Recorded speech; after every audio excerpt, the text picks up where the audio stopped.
CTV news కి స్వాగతం. ఖమ్మం జిల్లా వైరా నియోజకవర్గ కేంద్రంలో రాష్ట్ర ప్రభుత్వం కులగణనలో బీసీలకు ప్రాధాన్యత ఇచ్చి ఎస్సీ వర్గీకరణ బిల్లు అమలు చేయడాన్ని హర్షిస్తూ కాంగ్రెస్ పార్టీ ఆధ్వర్యంలో ముఖ్యమంత్రి రేవంత్ రెడ్డి, డిప్యూటీ సీఎం మల్లుభట్టి విక్రమార్క, మంత్రివర్యులు తుమ్మల నాగేశ్వరరావు, శ్రీనివాసారెడ్డి, ఎమ్మెల్యే రామదాస్ నాయక్ చిత్రపటాలకు పాలాభిషేకం చేశారు.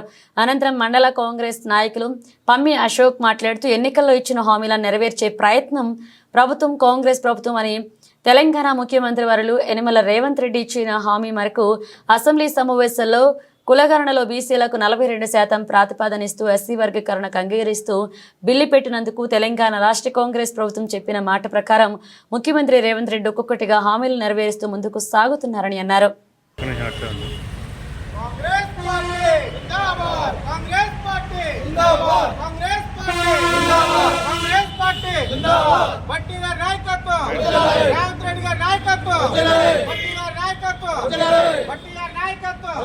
రేవంత్ రెడ్డి గారి నాయకత్వం, రామదాస్ గారి నాయకత్వం, రామదాస్ గారి నాయకత్వం, రామదాస్ గారి నాయకత్వం. జై కాంగ్రెస్, జై కాంగ్రెస్, జై కాంగ్రెస్, జై కాంగ్రెస్.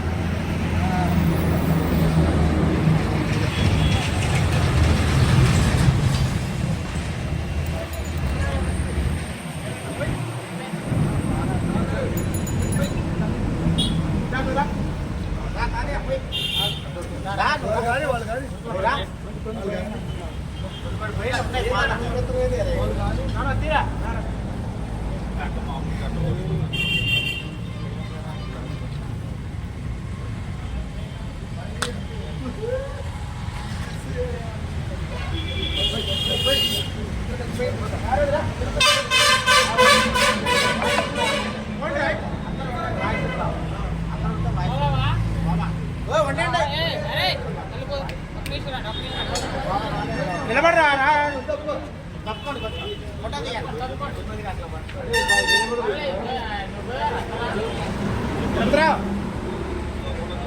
నిలబడుతుండ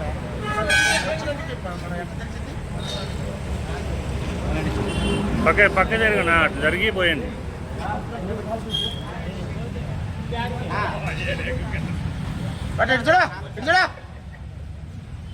ఓకే పోయండి. ఎవరు నాగరాజు పోసుకుంటా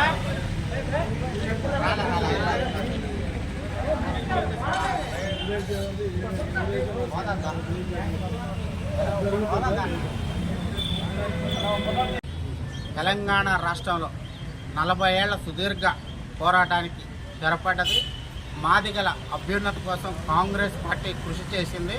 ఈరోజు మాదిగలకు వర్గీకరణ చేయటం చాలా శుభ పరిణామం. ఈ సందర్భంగా మా నాయకుడు రేవంత్ రెడ్డి గారు, బట్టి విక్రమార్క గారికి, అదేవిధంగా మా మంత్రివర్గానికి పాలాభిషేకం చేసి వారికి ధన్యవాదాలు, కృతజ్ఞతలు తెలుపుకుంటున్నా.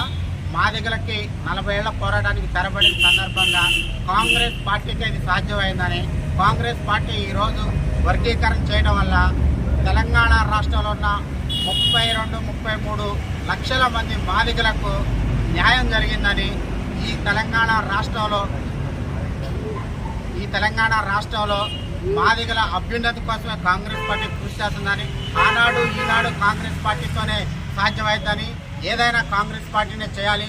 గత బీఆర్ఎస్ ప్రభుత్వం 10 ఏళ్లు కాలయాపన చేసి మాదిగలను అవమానపరిచి ఈరోజు తెలంగాణ రాష్ట్రంలో బీఆర్ఎస్ పార్టీ మాదిగల పట్ల వివక్ష చూపించింది, ఫెయిల్ అయింది. అదేవిధంగా ఈ సందర్భంగా కాంగ్రెస్ పార్టీకి ప్రత్యేకమైన కృతజ్ఞతలు, ధన్యవాదాలు తెలుపుకుంటూ సెలవు తీసుకుంటాం.